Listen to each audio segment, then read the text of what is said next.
Birdman के एक decision ने परमैन और पाको को काफी ज्यादा खुश कर दिया था। वो अब नहीं चाहते थे उन दोनों के बीच में बिल्कुल भी डिस्टेंस क्रिएट हो, क्योंकि बर्डमैन जानते थे पाको से दूर होने पर परमैन और कमजोर पड़ेगा और उसके करीब रहने पर और भी ज्यादा ताकतवर हो जाएगा। इसलिए बर्डमैन ने पाको से भी बर्ड प्लेनेट चलने के लिए कहा और पाको विदाउट एनी डाउट मान जाती है। अब परमैन, पाको एंड बर्डमैन तीनों के तीनों बर्ड प्लेनेट पे थे। उनसे मिलकर चीफ भी काफी ज्यादा खुश थे।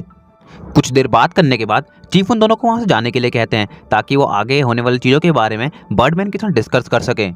अब परमैन एंड पाको एक रोबोट के साथ उस बिल्डिंग में घूम रहे थे, पर पाको बोर होने लगती है, इसलिए परमैन को वहां चलने के लिए कहती है। परमैन भी पाको को लेकर वहां से निकल जाता है, पर वो दोनों वहां बहुत बड़ी मुसीबत में पड़ जाते हैं और वो एक रूम के अंदर एंटर हो जाते हैं जहां पर एक तेजी से लेजर बीम उन दोनों की तरफ बढ़ने लगती है, स्पेशली पाको की तरफ। लेकिन परमैन भागता हुआ जाता है और उस बीम को डॉच कर देता है और यहाँ पाको बाल बाल बचती है। अगर ये बीम उसे टच हो जाती तो उसे काफी ज्यादा चोट लग सकती थी।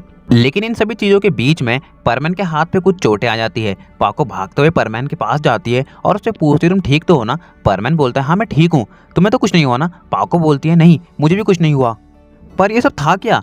परमैन बोलता है तुम भी ना पाको, तुम जानती हो ये बर्ड प्लेनेट की सबसे मेन बिल्डिंग है, यहाँ पर लगभग सारे ऑफिशियल्स और सारा डेटा होता है, तो सिक्योरिटी तो टाइट होगी ही ना। हम भी बेवकूफ़ थे जो बिना किसी को कंसीडर किए यहाँ वहाँ घूम रहे थे, हमें ऐसे नहीं घूमना चाहिए था। अब चलो यहाँ से चलते हैं। लेकिन जब वो दोनों वहाँ से जा ही रहे थे कि तभी बर्डमैन और चीफ वहाँ पे आ जाते हैं और उन दोनों से कहते हैं तुम दोनों आखिर क्या सोच कर यहाँ वहाँ घूमने के लिए निकल गए? तुम जानते भी हो जिस रूम को तुमने खोला है वो कितना ज़्यादा खतरनाक है, उसकी सिक्योरिटी कितनी ज़्यादा टाइट है। वो तो हमने एकदम सही टाइम पर तुम लोग को मॉनिटर कर लिया, नहीं तुम लोग आज बिल्कुल नहीं बच पाते। वो एक इधर तुम्हारी तरफ आई थी ना, वो भी हमने ही रोकी थी। तुमने क्या सोचा परमैन, तुमने उसे डॉच कर दिया? नहीं, हमारी सिक्योरिटी इतनी कमज़ोर नहीं है। परमैन बोलता है माफ़ कीजिएगा, हमारा ऐसा कोई इंटेंशन नहीं था। तभी बर्डमैन बोलता है आगे से ध्यान रखना परमैन, हम तुम यहाँ पर एक बहुत बड़ी जिम्मेदारी के लिए लेकर आए हैं, तो तुम ऐसी गलतियाँ ना ही करो तो अच्छा होगा। पाको बोलती है आप परमैन को कुछ मत बोलिए, ये मेरा आइडिया था, सॉरी बर्डमैन। चीफ कहते हैं अब इन सभी बातों को छोड़ो और जाके आराम करो, रोबोट इन्हें यहाँ से ले जाओ। और वो उन दोनों को वहाँ से ले जाता है। चीफ कहते हैं इन दोनों पर नजर रखना बर्डमैन, ये कोई प्रॉब्लम क्रिएट ना कर दे। बर्डमैन कहते हैं आप फिक्र मत कीजिए और बर्डमैन भी चीफ के साथ वहाँ से चले जाते हैं। अब रोबो परमैन पाको को एक बहुत ही ज़्यादा लग्जरियस रूम में ले जाता है और उनसे कहता है ये तुम दोनों का रूम है, अगर तुम्हें कोई प्रॉब्लम हो तो मुझे बुला लेना, मैं जल्दी ही आ जाऊँगा। इतना कहकर वो वहाँ से निकल जाता है। परमैन बोलता है ये तो काफ़ी ज़्यादा अच्छा रूम है ना पाको? पाको बोलती हाँ काफ़ी अच्छा रूम है, लेकिन ऊपर वाला बेड मैं ही लूँगी, पहले ही कह देती हूँ। परमैन बोलता है हाँ हाँ ठीक है, ऊपर वाला बेड तुम ही ले लो, मुझे कोई फ़र्क नहीं पड़ता। पाको जवाब देती है क्या परमैन, मुझे तो लगा तुम मेरे साथ ऊपर वाली बेड के लिए थोड़ा सा तो फाइट करोगे, पर तुम तो ऐसे ही हार मान गए, ऐसे करोगे तुम यूनिवर्स को सेव? परमैन पूछता है मुझे ये बताओ यूनिवर्स को सेव करने और तुम्हारे साथ फाइट करने में क्या कनेक्शन है? मुझे कुछ समझ नहीं आ रहा है। पाको बोलती है मुझे तुमसे कोई बात नहीं करनी है, मैं जाके रेस्ट करना चाहती हूँ, बाय। और वो जाके रेस्ट करने लगती है। परमैन बोलता है तो मुझे भी तुमसे बात करने का कोई शौक नहीं है, और वो जाके अपने बेड पर लेट जाता है और थोड़ी देर रेस्ट करने लगता है। अब कुछ देर बाद उनके रूम में रोबोट आता है और उनसे कहता है खाने का टाइम हो गया है, जल्दी चलो। और परमैन पाको खाने के लिए चले जाते हैं और जब वो खाने को देखते हैं तो उनके मुंह से सिर्फ एक ही आवाज़ निकलती है ये क्या है? आखिर ये किस तरह का खाना है? हमें नहीं खाना। रोबोट बोलता है सिर्फ देख के जज मत करो, खा के देखो, अगर बुरा लगे तो बता देना, सब कुछ दोबारा से बदल दूंगा। और परमैन पाको आंखों को बंद करते हुए खाना खाना शुरू करते हैं, पर वो इतना ज़्यादा टेस्टी होता है कि उन दोनों से रुका ही नहीं जाता और with in a half an hour सारा का सारा खाना खत्म कर देते हैं और बोलते हैं तुम तो काफ़ी अच्छा खाना बनाया है। रोबो बोलता है मैंने कहा था ना सिर्फ देख के जज मत करो, खा कर देखो, और तुम्हें पसंद आया ना, मुझे काफ़ी ज़्यादा खुशी हुई। और खाना खाने के बाद वो उन दोनों को वहाँ से ले जाता है। रोबो बोलता है जब मैं तुम दोनों को पिछली बार ले गया था तो तुम्हें जगह काफ़ी ज़्यादा बोरिंग लग रही थी ना, अब मैं तुम्हें एक ऐसी जगह ले जाऊंगा जो इतनी ज़्यादा खतरनाक है कि तुम देख के हैरान रह जाओगे। परमैन बोलता है चलो जल्दी चलो, मुझे वहाँ पर जाना है। पाको बोलती है मुझे भी, जल्दी चलो। और रोबो उन दोनों को बहुत जल्दी ही वहाँ पे लेके पहुँच जाता है और जैसे ही परमैन और पाको वहाँ से व्यू देखते हैं तो वो दोनों एकदम शॉक हो जाते हैं और बोलते हैं ये जगह कितनी ज़्यादा शानदार है, तुम यहाँ पर पहले क्यों नहीं लेकर आए? रोबो बोलता है क्योंकि यहाँ पे आना इसी टाइम पे अलाउड है, और अगर मैं तुम यहाँ पे पहले लेके आता तो इतना सारा मज़ा नहीं आता ना। परमैन बोलता है अच्छा ठीक है, क्या अब हम दोनों एंजॉय कर सकते हैं? रोबो बोलता है आखिर क्यों नहीं, इसलिए तुम्हें यहाँ पर लेके आया हूँ, जितना चाहे उतना एंजॉय करो, पर ज़्यादा टाइम मत लगाना, मैं तुम्हारा वेट करूँगा। और वो वहाँ से चले जाता है। परमैन बोलता है चलो मेरे साथ, और पाको परमैन के साथ वहाँ से चली जाती है और वो तो एकदम टॉप पॉइंट पे जाके खड़े हो जाते हैं। परमैन बोलता है यहाँ से वहाँ देखो जो एकदम चमकदार सी जगह है ना, वहाँ की तरफ। पाको बोलती है अच्छा वो, ये इतना ज़रा शाइन कैसे कर रहा है परमैन? परमैन बोलता है मुझे नहीं पता, पर ध्यान से देखो वहाँ पे कुछ मूव भी कर रहा है। पाको बोलती हाँ तुमने सही कहा, कुछ तो मूव कर रहा है मगर समझ नहीं आ रहा है आखिर वो है क्या। परवीन बोलता है अब उसे छोड़ो ना, आखिर कब तक एक ही चीज को देखती रहोगी, जरा आसपास भी नजर घुमाओ, इतनी ज्यादा सुंदर चीजें हैं यहाँ पर। वो स्टार्स देखो कितनी वेरियस तरह की शेप क्रिएट कर रहे हैं और बस इन्हें फील करो। पाको बोलती है किस तरह से फील करूं। परवीन बोलता है just feel the nature, power of nature. कुछ याद आया और पाको को ओल्ड डेज याद आ जाते हैं जब वो और परवीन इसी तरह साथ में स्टार्स को एंजॉय करा करते थे। पाको बोलती है उन दिनों को कैसे भूल सकती हूँ मैं, वो मेरे लाइफ के सबसे शानदार दिन थे, हैं और रहेंगे जब मैं तुम्हारे सबसे ज्यादा करीब थी। परवीन बोलता है क्या अब नहीं हो। पाको बोलती है हाँ अभी भी हूँ, लेकिन शायद वो वाली बात आने में भी टाइम लगेगा। परवीन पाको के क्लोज जाता है और उससे बोलता है देखो मैं आज भी तुम्हारे उतना ही क्लोज हूँ जितना पहले हुआ करता था, तो तुम किस तरह से ये सारी बातें कह सकती हो। पाको बोलती है मेरे कहने का वो मतलब नहीं है परमैन, आखिर तुम मेरी हर बात का गलत ही मतलब क्यों निकालते हो। मैं कहना चाहती हूँ कि जिस तरह हम दोनों पहले एक दूसरे के क्लोज हुआ करते थे ना, मतलब एक दूसरे के मन को पढ़ लिया करते थे और बिना कहे जान लेते थे आखिर सामने वाला कहना क्या चाहता है। परवीन बोलता है वो तो मैं अभी भी कर सकता हूँ। पाको बोलती है तो बताओ अभी मेरे मन क्या चल रहा है और मैं क्या बोलना चाहती हूँ। परवीन बोलता है तुम अभी मुझे आई लव यू बोलना चाहती हो ना, एम आई राइट पाको। पाको बोलती है तुम कैसे जानते हो। परवीन बोलता है मैं तुम्हारी नस नस से वाकिफ हूँ पाको, तुम मुझे आई लव यू बोले बिना नहीं रह सकती, वो भी इतने रोमांटिक एनवायरनमेंट में। मैं तुम्हारी रूह तक से वाकिफ हूँ पाको, मैं तो यही बता सकता हूँ कि तुम मुझे किस तरह आई लव यू बोलना चाहती हो। पाको बोलती है तो बताओ ना मैं तुम्हें किस तरह आई लव यू बोलना चाहती हूँ। परवीन बोलता है तुम मुझे बिल्कुल प्यार से लिप टू लिप किस करते हुए आई लव यू बोलना चाहती हो, है ना। पाको बोलती है हाँ ज़रूर, और परवीन के क्लोज आती है और उसे लिप टू लिप किस करते हुए आई लव यू बोलती है। और सच में ये सीन इतना ज़्यादा शानदार होता है कि वो दोनों एक दूसरे की आंखों में इतनी बुरी तरह खो जाते हैं कि उन्हें बिल्कुल भी होश नहीं रहता है। अब वो दोनों अभी तो एक दूसरे को किस कर रहे थे, लेकिन तभी परवीन को कुछ हल्का सा फील होता है। वो पाको से बोलता है पाको हमारे पास कोई है, मुझे ऐसा लग रहा है। पाको बोलती है मजाक मत करो, जस्ट फील इट ना। परवीन बोलता है पीछे हटो, ज़रूर हमारे पास कोई है, मुझे देखने दो। और परवीन हल्का सा अपने कदमों को आगे बढ़ाता है, तभी उसे पीछे से कोई धक्का देने की कोशिश करता है, पर परवीन साइड हट जाता है और उसे ही पकड़ लेता है और बोलता तुम हो कौन। और तभी वो पीछे खड़ा हुआ पर्सन बोलता है मैं हूँ तुम्हारा प्यारा रोबोट मित्सु, कैसे हो मेरे दोस्त। मित्सु बोलता है रोबोट तुम। मित्सु सीधे जाके अपने रोबोट के गले लग जाता है और बोलता है मुझे तुमसे मिलके इतनी खुशी हो रही है कि मुझे बयां भी नहीं कर पा रहा हूँ मेरे दोस्त, पर इतनी रात को यहाँ पर क्या कर रहे हो, तुम्हारा कैसे आना हुआ। मित्सु से उसका रोबोट बोलता है कैसी बात कर रहे हो तुम, अगर तुम यहाँ पर मौजूद हो तुमसे ही मिलने आऊँगा ना। लास्ट टाइम जब हमारी बात हुई थी तब से ही मैं तुमसे मिलने के लिए बहुत ज़्यादा बेसब्र हो रहा था, और बर्डमैन ने मुझे आज कॉल किया कि हम आ चुके हैं, मिलने के लिए आ सकते हो तुम। तो मैं विदाउट एनी डाउट तुमसे मिलने आ गया, पर मुझे लगता है मैंने तुम दोनों को डिस्टर्ब कर दिया। तुम दोनों काफ़ी ज़्यादा इन्जॉय कर रहे थे ना, मैं चलता हूँ, एक काम करते हैं कल मिलते हैं। मित्सु बोलता है नहीं नहीं सब कुछ ठीक है, हम चलते हैं ना। और मित्सु पाको को वहाँ चलने के लिए कहता है। पाको बोलते हैं अच्छा अच्छा ठीक है चलते हैं, और वो दोनों रोबोट के साथ वहाँ चले जाते हैं। मित्सु बोलता है सच में दोस्त मैंने तुम्हें इतना ज़्यादा मिस करा कि मैं तुम्हें कुछ समझा ही नहीं सकता, मैं तुम्हें मिलकर इतना ज़्यादा खुश हो चुका हूँ कि मैं इसे बता नहीं सकता। रोबोट बोलता है बस करो मेरे दोस्त, अब जरा पोइट्री आर्टिस्ट मत बनो, आराम से बात करो। और पाको के साथ तुम्हारा सब कुछ कैसे चल रहा है। मित्सु बोलता है बस अब एक दूसरे के क्लोज आ रहे हैं धीरे धीरे और सब कुछ जल्दी ठीक हो जाएगा। रोबोट बोलता है मित्सु अब तो तुम खुश हो ना। मित्सु बोलता है पाको मेरे साथ है ना, बस अब मैं दुखी हो ही नहीं सकता। पाको का नहीं जानता, पर जब तक वो मेरे साथ है मैं कभी दुखी होने के बारे में सोच भी नहीं सकता। पाको बोलती है ओ हेलो, मैं भी तुमसे मिलकर बहुत ज़्यादा खुश हूँ और हाँ इरिटेट भी हो चुकी हूँ।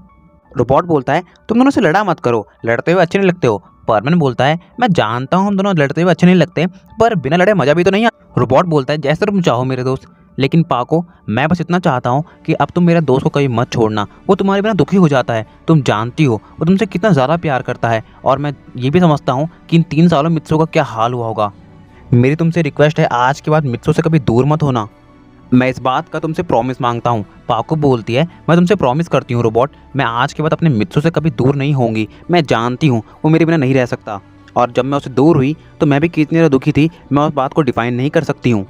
और अब तो मैं यही प्रे करती हूँ कि अब हमारी लाइफ में कोई प्रॉब्लम ना आए और हम दोनों हमेशा साथ रहें। रोबोट बोलता है ओके ऑल द बेस्ट मित्सु, लेकिन हमारी पूरी फैमिली तो ठीक है ना। मित्सु बोलता है हाँ इन 3 सालों में मुझे छोड़ के सभी ठीक ही थे।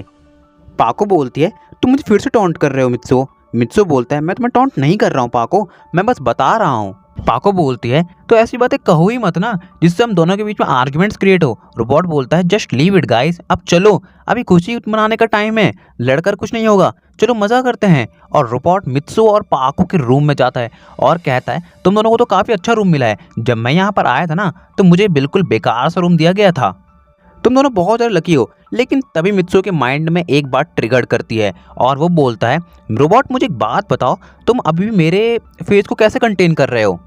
मीन्स लास्ट टाइम तो तुम डीएक्टिवेट हो गए थे ना, मुझे समझ नहीं आ रहा है कि आखिर तुमने अभी मेरा फेस कैसे कंटेन किया हुआ है। रोबोट बोलता है तुम्हारे साथ बिताए हुए मेरे शानदार पलों की वजह से जब मैं रोबोट बना तब भी मैंने बर्डमैन से कांटेक्ट करने का ट्राई किया, उनसे बार बार रिक्वेस्ट की मुझे तुम्हारे ही फेस में रहना है, और बर्डमैन ने आखिरकार मेरी रिक्वेस्ट को मान लिया।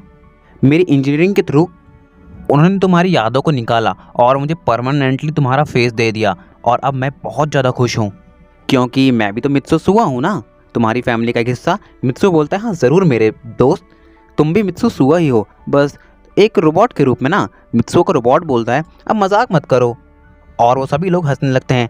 अब वो सभी लोग पाको के बेड पे बैठ के बातें करने लगते हैं। रोबोट बोलता है अब मुझे एक बात बताओ, इन 3 सालों में तुम दोनों के साथ क्या हुआ? मित्सु बोलता है अगर मैं इन 3 सालों को एकदम सेंटेंस के अंदर डिफाइन करना चाहूँ तो मैं ये कहूँगा कि मैं किसी जेल के अंदर बंद था जिससे आज मैं आज़ाद हो चुका हूँ। और पाको अब तुम बताओ। पाको बोलती है कि मैं ये कहना चाहूँगी मैं इन 3 सालों में वहाँ होकर भी वहाँ नहीं थी, बस हमेशा अपने ही ख्यालों में खोया रहा करती थी, और अब मैं अपने ख्यालों से बाहर आ चुकी हूँ क्योंकि मेरे ख्याल मेरे सामने आ चुके हैं ना। रोबोट बोलता है तुम दोनों की बातों से तो ऐसा लग रहा है कि तुम दोनों एक दूसरे को बहुत ज़्यादा मिस किया, तुम दोनों सर्वाइव कैसे कर गए? सुसाइड का ट्राई तो नहीं किया? मित्सु बोलता है इतना कमज़ोर नहीं हूँ मैं, पाको के साथ अपनी पूरी लाइफ इमेजिन करता हूँ। पाको बोलती है सही कहा मित्सु, बिल्कुल सही कहा, मेरा भी बिल्कुल सेम है, हम दोनों आखिरी सांस तक एक दूसरे के साथ रहेंगे, मरना तो बहुत दूर की बात है, हम दोनों एक दूसरे को एक घाव तक नहीं आने देंगे। पाको बोलती है रोबोट के तुम गैस कर सकते हो बर्डमैन मुझे यहाँ पर क्यों लेकर आए? मेन काम तो परमैन का है ना, तो मैं यहाँ पर क्या कर रही हूँ तुमने सोचा नहीं? रोबोट बोलते हैं हाँ मैंने तो इस बात पर ध्यान नहीं दिया, बर्डमैन ने मुझे कहा था कि सिर्फ तुम आने वाले हो, आखिर तुम यहाँ पर कर क्या रही हो पाको? आखिर बर्डमैन तुम्हें लेकर क्यों आए हैं? परमैन बोलता है ताकि पाको मेरी शील्ड बने। रोबोट बोलता है मीन्स?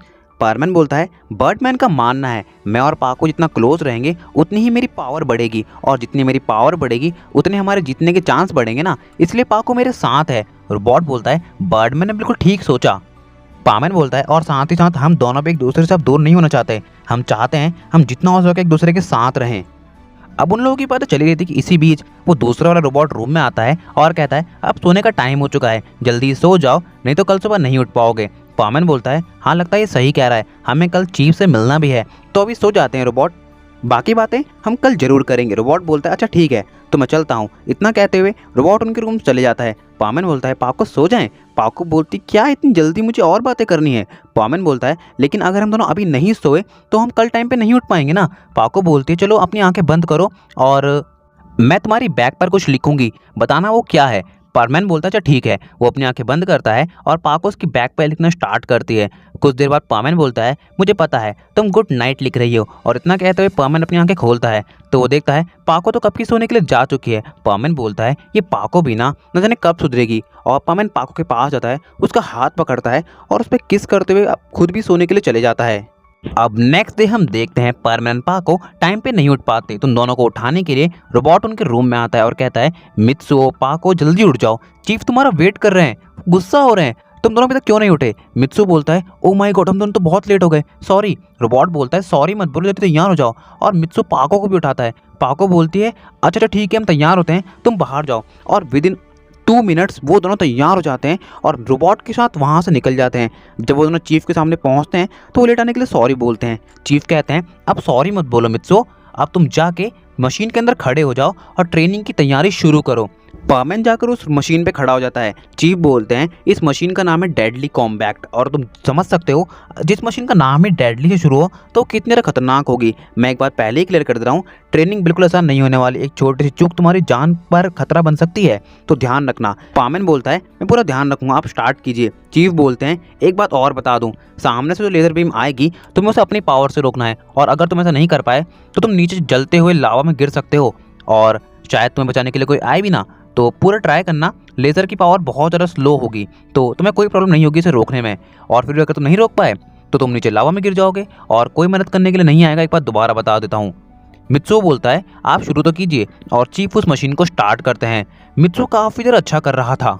उसकी पावर उस मशीन की पावर के सामने काफ़ी ज़्यादा थी और इसमें कोई शक नहीं था कि मित्सुओ उस मशीन के सामने काफ़ी स्ट्रॉन्ग साबित हो रहा था। लेकिन तभी अचानक से न जाने क्या होता है कि पाको चिल्ला उठती है और ऐसे पाको को चिल्लाता देख मित्सुओ बोलता है तुम्हें क्या हुआ, और वो अपनी पावर को एमिट करना बंद कर दे रहा है, जिस वजह से सामने से आ रही बीम मेन बटन को क्लिक कर देती है और मित्सुओ जाके नीचे लावा में गिर जाता है। तो गाइस इसी के साथ एंड करते हैं आज के हमारे इस पार्ट को। आई होप आप सभी लोग को पसंद आया होगा। पसंद आया हो तो जरूर से लाइक कर दीजिएगा, चैनल पर सब्सक्राइब कर दीजिएगा, कमेंट करके जरूर से बताइएगा आप सभी लोग को वीडियो कैसा लगा है। नोटिफिकेशन बेल को जरूर से प्रेस कर लीजिएगा ताकि आप सभी लोग को चैनल के आने वाले वीडियोस की नोटिफिकेशन सबसे पहले मिल सके। जरूर से मुझे इंस्टाग्राम पे फॉलो कर लीजिएगा ताकि आप सभी लोग की सारी क्वेरीज सॉल्व हो सके और हम सभी लोग आपस में एक दूसरे के बहुत ज़्यादा क्लोज आ सकें। तो मैं मिलता हूँ आपको किसी और वीडियो में ऐसे शानदार कंटेंट के साथ। तब तक के लिए stay tuned with channel media hearted. Sayonara.